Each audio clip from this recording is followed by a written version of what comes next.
Hello students, once again welcome to the online platform of Haldar E-Academy. Haldar E-Academy তে তোমাদের প্রত্যেককে স্বাগত। আমরা the darkling thrush written by Thomas Hardy এই কবিতাটার আজকে থেকে ইন ডিটেল ডিসকাশন শুরু করছি। আমরা অলরেডি এই কবিতাটার একটা ইন্ট্রোডাক্টরি ক্লাস করেছি, যেখানে কবিতার জনরা, তার পাবলিকেশন ইয়ার, এগুলো সমস্ত অলরেডি আমরা ডিসকাস করেছি। আজকের ক্লাসে আমরা একেবারেই লাইন বাই লাইন প্রথমে কবিতাটা সামারি দেখব এবং তারপরেই একদম আমরা স্ট্যান্জা ওয়াইজ এগোবো।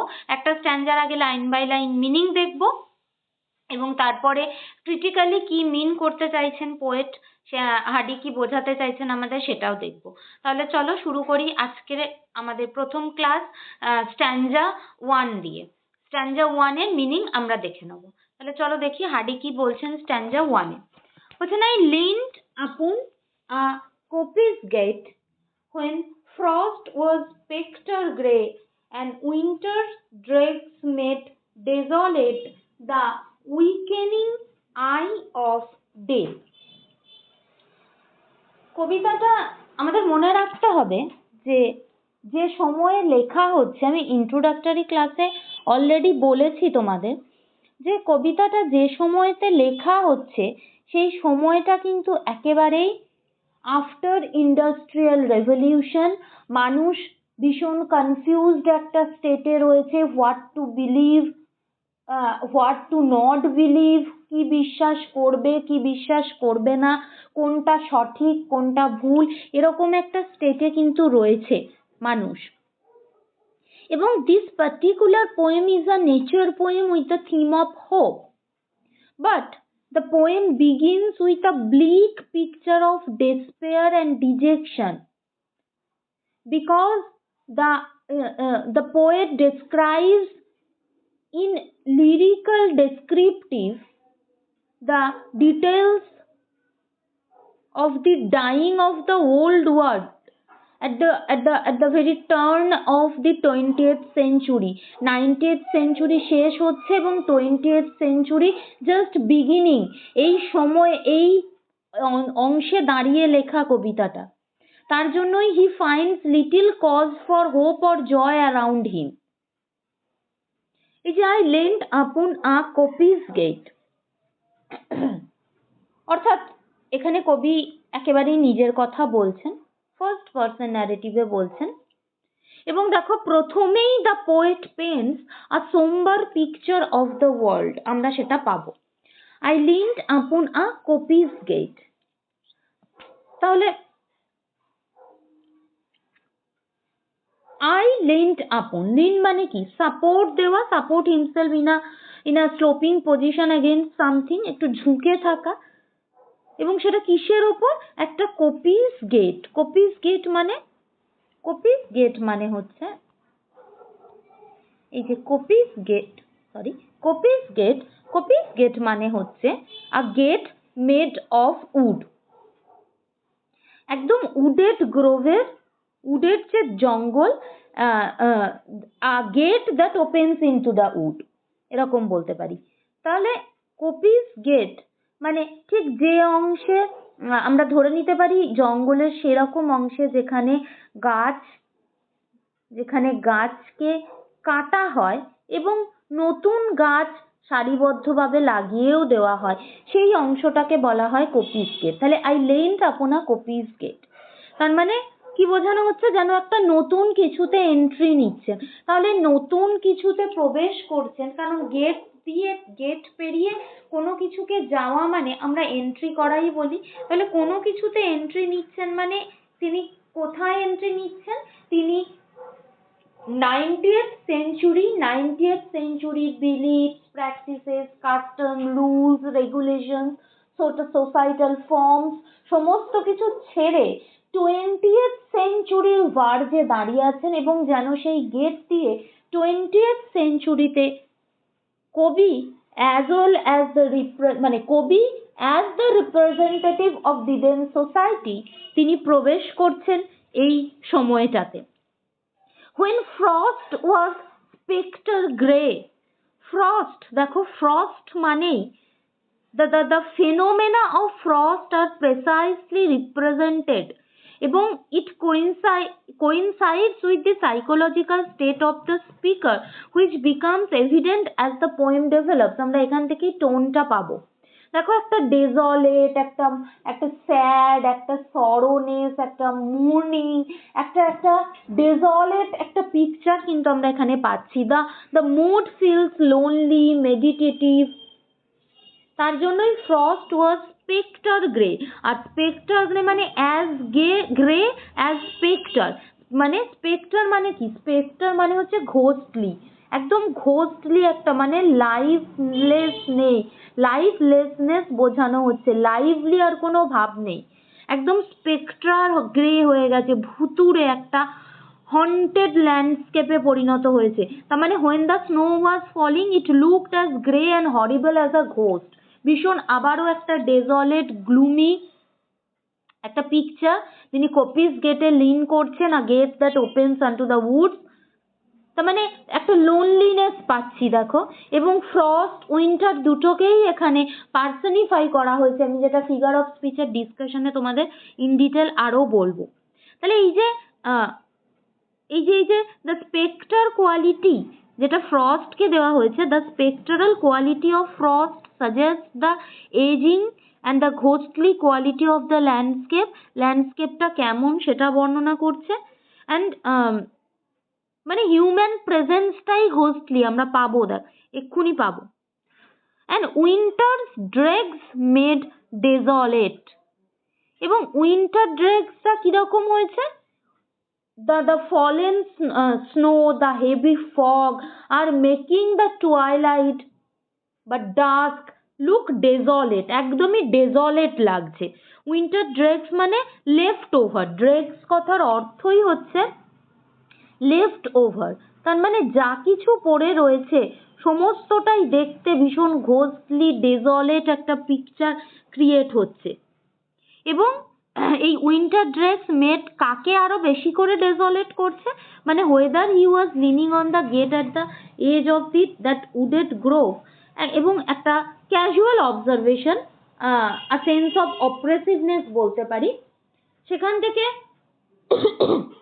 ডেজলেট মানে ফ্রেন্ডলিনেস, রেচেড, লোনলি, স্যাড, সমস্ত নেগেটিভ অ্যাটমসফিয়ার ক্রিয়েট হচ্ছে। The weakening eye of day. What is the weakening eye? Weakening eye of day মানে আই অফ ডে কথাটাই কিন্তু সবসময় সানকে বোঝানো হয়। তাহলে সান এখানে উইকেনিং কেন? বিকজ হিয়ার যে সানটা প্রেজেন্ট করা হচ্ছে, that sun is setting sun. তাহলে যে সূর্য অস্ত যেতে চলেছে সেই সূর্যের কি হবে? ব্রাইটনেস কম, তার তত জোর নেই, আলোটা তত তীব্র নয়, বরঞ্চ সেটা অনেকটা গ্লুমি ডাস্কি হয়ে আসে। তার জন্যই weakening of the eye, brightening নয়। Weakening eye here symbolises the ending of the day. এবং ending of the day in indirect way also symbolises the ending of that century, the ending of the 90th century. একটা কিছুর and হয় তবেই নতুন কিছু শুরু হয়। এখানে 90th একটা দিক প্রথম বোঝানো হলো যে উইকেনিং আই অফ ডে দিয়ে, অর্থাৎ সেটিং সানকে বোঝানো হলো। এবং সেই সেটিং সানটা কি হচ্ছে? সেটিং সানটা কি রিপ্রেজেন্ট সিম্বলাইজ করছে? সেটিং সান সিম্বলাইজ করছে the ending of a day, and in round about way the ending of the day also suggestive of the ending of that particular century. সেই সেঞ্চুরিটাও যেন আস্তে আস্তে শেষ হচ্ছে সময়ের সাথে সাথে।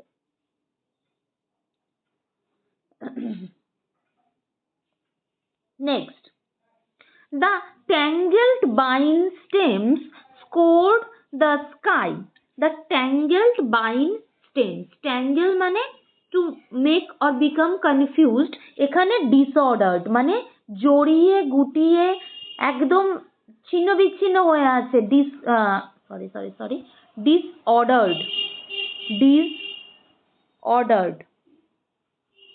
disordered। তাহলে ট্যাঙ্গেলড বাইন স্টেমস, বাইন স্টেমস মানে হচ্ছে, বাইন মানে ফ্লেক্স, বাইন স্টেম মানে হচ্ছে বাইন শব্দটার অর্থ হচ্ছে ফ্লেক্সিবল স্টেম, বাইন স্টেম মানে হচ্ছে ফ্লেক্সিবল স্টেম। এবং কিসের স্টেম, কিসের, ওইগুলো পাচ্ছি আমরা ভেরিয়াস টাইপস অফ ক্লাইম্বিং যে প্ল্যান্টস গুলো হয়, যেগুলো লতিয়ে চলে গাছ, তার যে স্টেম গুলো অর্থাৎ যে শাখা প্রশাখাগুলো, সেগুলো যেন একে অপরের সাথে ট্যাঙ্গেল করে গেছে, ডিসঅর্ডার্ড হয়ে গেছে, জড়িয়ে গেছে, তার মানে ক্লাইম্বিং প্ল্যান্টস। এবং আমরা জানি শীতে কি হয়, গাছ আস্তে আস্তে পাতা ঝরায়, নষ্ট হয়ে যায়। এখানে কিন্তু the tangled bine stem scored the sky, তার মানে climbing plants dead for winter have left behind only their climbing stems or vine stem। এবং এটাও মানে this particular instance also adds to the gloominess as the poem compares them to the simile of strings of broken lyre। ঠিক next লাইনে আছে দেখো, like strings of broken lyre। Liar কি, liar হচ্ছে musical instrument, আমরা সবাই জানি liar মানে হচ্ছে মিউজিক্যাল ইনস্ট্রুমেন্ট, যেটা থেকে খুব সুন্দর মিউজিক্যাল টোন তৈরি হয়। এবং স্পেশালি গ্রিকরা এই লায়ারটা ব্যবহার করতো, গ্রিক ইনস্ট্রুমেন্ট বলা হয় এই লায়ারকে। এর স্ট্রিং গুলো, তারগুলো কি, like strings of broken liar, একটা ব্রোকেন লায়ার, লায়ারটা কিন্তু অ্যাক্টিভ নেই, মানে আর সেটা বাজে না, তার স্ট্রিং গুলো ভাঙা। ব্রোকেন লায়ারের স্ট্রিং দিয়ে যেমন কোনো অ্যাক্টিভিটি আসতে পারে না, অর্থাৎ ব্রোকেন লায়ার কিন্তু কোনো সুন্দর সং আর নতুন করে তৈরি করতে পারে না, ঠিক সেরকমই এই ট্যাঙ্গেল বাইন স্টেমস গুলোকে বলা হচ্ছে, অর্থাৎ গাছগুলো মরে গেছে, শুধু শাখা প্রশাখাগুলো একে অপরকে জড়িয়ে রয়েছে।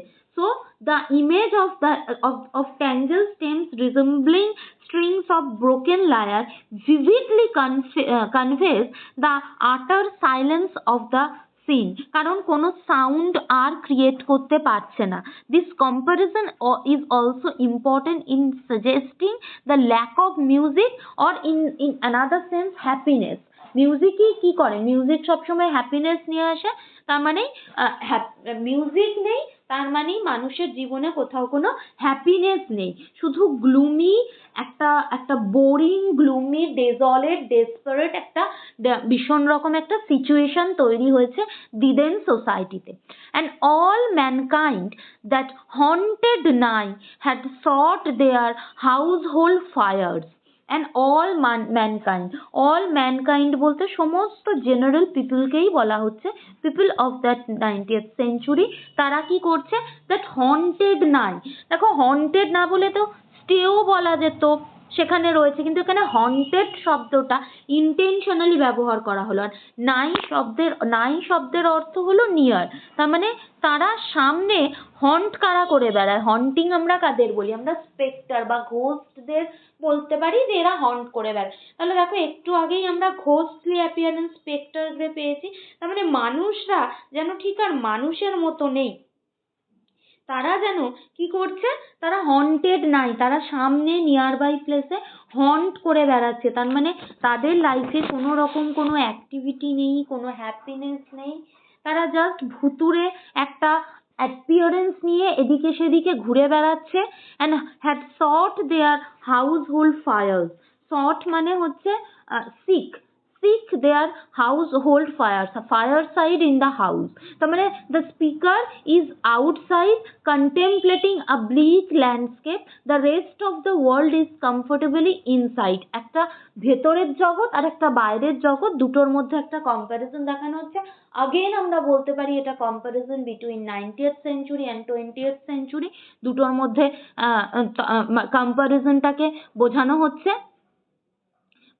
ইনসাইড ওয়ার্ল্ড যেটা, সেটা ভীষণ কমফোর্টেবল, আউটসাইড ওয়ার্ল্ডটা একেবারেই কমফোর্টেবল নয়। তাহলে দেখো, here people seem listless, haunting instead of living their life, মনেই হচ্ছে না যে তারা তাদের জীবনে বাঁচছে, জাস্ট ঘোস্টলি অ্যাপিয়ারেন্স নিয়ে তারা এক পাশ থেকে অন্য পাশে জাস্ট ঘুরে বেড়াচ্ছে। And then people going home and seeking their household fires add to the image of the gloomy end of the day। তার মানে there is no vibrancy in life or colour, কোনো রকম কোনো অ্যাট্রাকটিভ, কোনো positive কোনো কিছু আমরা পাচ্ছি না। দেখো আমরা ডিসকাশন করার সময় দেখিয়েছিলাম যে আহ, আহ, একদম ডার্ক মানে পেসিমিজম থেকে অপটিমিজমের দিকে জার্নি আছে। And the very beginning of the poem echoes Hardy's despair, his own world weariness and loss of hope for humanity's future. মানে তখন মানুষের ফিউচারে কি হতে চলেছে এটা নিয়ে দিদেন সোসাইটি ভীষণ রকমই টেন্স, চিন্তিত। তারা জানে না কিভাবে সত্যিই কি হতে চলেছে নেক্সট দিনে।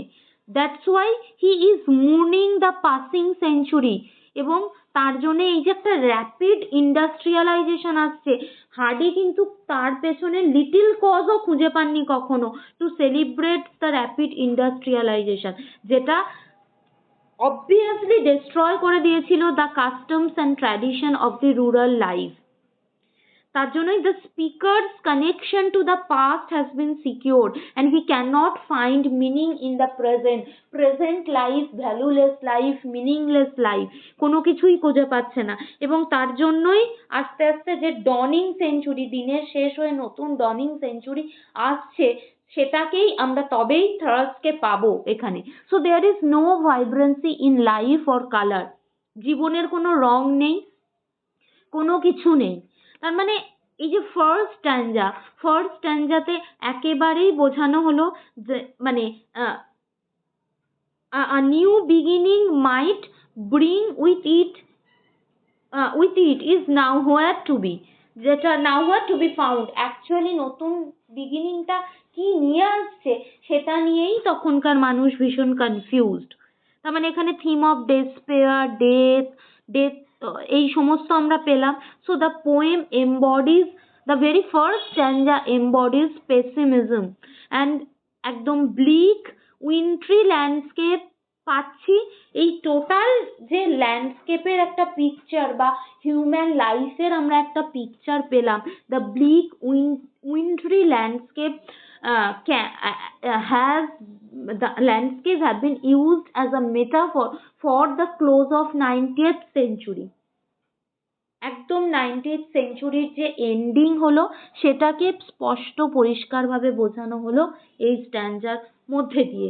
ভিক্টোরিয়ান এরার সব থেকে বড় যেটা কনফিউশন, যে ডুয়ালিটি প্লে করতো, এই ছোট্ট স্ট্যাঞ্জাটার মধ্যে দিয়ে, এতটুকুর মধ্যে দিয়ে জাস্ট দু তিনটে পিকচার, যে তিনি নতুন নেতে প্রবেশ করছেন এবং সেখানে দি উইকেনিং আই অফ দ্য ডে অর্থাৎ সেটিং সান মানে কোনো কিছুর এন্ড হচ্ছে, অর্থাৎ 90th সেঞ্চুরির এন্ড, এবং সেখানে কি আদপেই কোনো ফ্রুটফুল জিনিস সেটার মধ্যে দিয়ে আমরা পাচ্ছি না। তার জন্যই বাইন স্টেমরা কি সব ডায়েড হয়ে গেছে, তারা কেউ জীবন্ত নেই, কারণ বেঁচে থাকা মানে liveliness, activity of life, but they lack this activity, this liveliness in their life। তার জন্যই তাকে কম্পেয়ার করা হলো ব্রোকেন লায়ারের স্ট্রিং এর সাথে, কারণ লায়ার সবসময় পজিটিভিটি আনে, হ্যাপিনেস আনে, কারণ লায়ার থেকে সুন্দর সুমিষ্ট মিউজিক তৈরি হয়। কিন্তু যে মিউজিক্যাল ইনস্ট্রুমেন্ট তাই ভাঙা, যার স্ট্রিং দিয়ে কোনোদিনই আর হ্যাপিনেসের সং কিন্তু আসতে পারছে না। তার মানে আবারও একটা সোমবার bleak atmosphere of the then society, যেখানে কিছুই ফ্রুটফুল বা পজিটিভ আমরা পাচ্ছি না। ইভেন একটা মিউজিক্যাল ইনস্ট্রুমেন্ট থেকে সুন্দর মিউজিকও আমরা শুনতে পাচ্ছি না। তার জন্যই তিনি টোটাল ম্যানকাইন্ডটাকে কিভাবে দেখাচ্ছেন, যে ম্যানকাইন্ডটাকে তাদের ওই স্পেক্টারলি তাদের অ্যাটিটিউড, ঘোস্টলি তাদের অ্যাপিয়ারেন্সটাই ভীষণ রকম ঘোস্টলি। তার জন্য তারা ঘুরে বেড়াচ্ছে মনে হচ্ছে না, মনে হচ্ছে দে আর হন্টিং, তাদেরকে হন্টেড হিসাবে রিপ্রেজেন্ট করলেন হার্ডি আমাদের সামনে। And had sought their household fires, একটা comparison between the comfort of the inside of the house and the discomfort or the challenges of the outside world, যেটাকে আমি আবারও বললাম যে একটা comparison between the safe secure life of 90th century and the hustle bustle of the life after the end of the 90th century and beginning of 20th century. তাহলে এই টোনে মোটামুটি কবিতাটার প্রথম স্ট্যান্জা শুরু হলো। এখানে বেশ কিছু ইম্পর্টেন্ট ফিগার অফ স্পিচ রয়েছে, যেগুলো আমরা ফিগার অফ স্পিচের ইন্ডিভিজুয়াল ক্লাসে ডিসকাস করব। So that's all about today's class. দেখা হচ্ছে নেক্সট ক্লাসে। নেক্সট ক্লাসে আমরা ডিসকাস করব second স্ট্যান্জা of this particular poem. So thank you students, thank you very much for being with Haldar E Academy. Thank you.